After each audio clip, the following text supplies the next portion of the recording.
All right, let's take a look at number 7 for Algebra 2 from 25B. And what it says on this problem is this dude wants to build a garden wall. He has enough money to build 260 feet of a garden wall.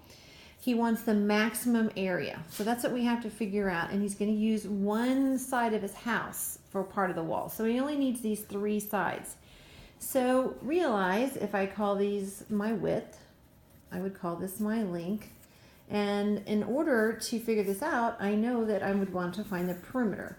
So I would have W plus W, which is 2W, plus my length would equal 260. Okay, now I don't have enough information to have 2 equations. Remember, if you have 2 unknowns, you really have to have 2 equations. So what I'm going to do here is I'm going to solve this for L.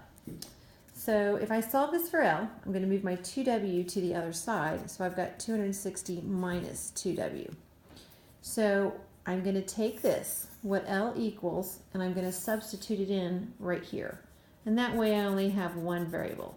So instead of calling this my length, I'm going to call it 260 minus 2W. Okay?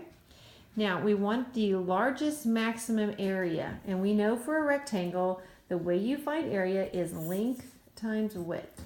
So I'm going to come down here, I'm going to take 260 minus 2W, that's my length, times my width, and that would be my area.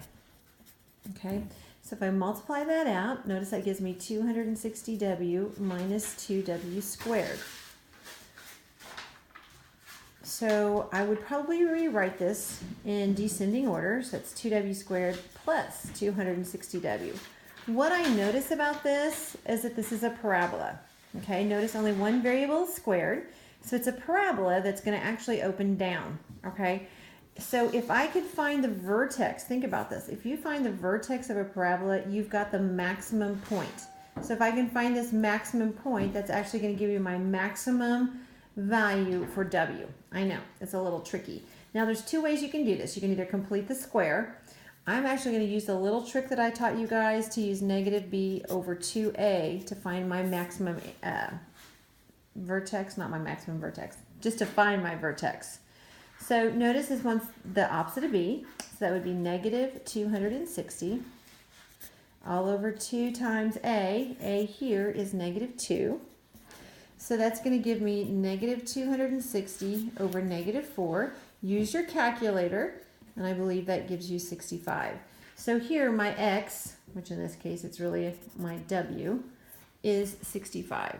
So my width here is going to be, got blurry on me, 65.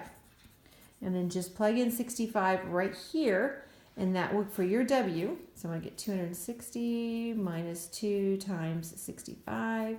And that should give you 130. So my maximum dimensions for this wall is going to be a 65 by 130. Okay, kind of weird, but that's the way that works.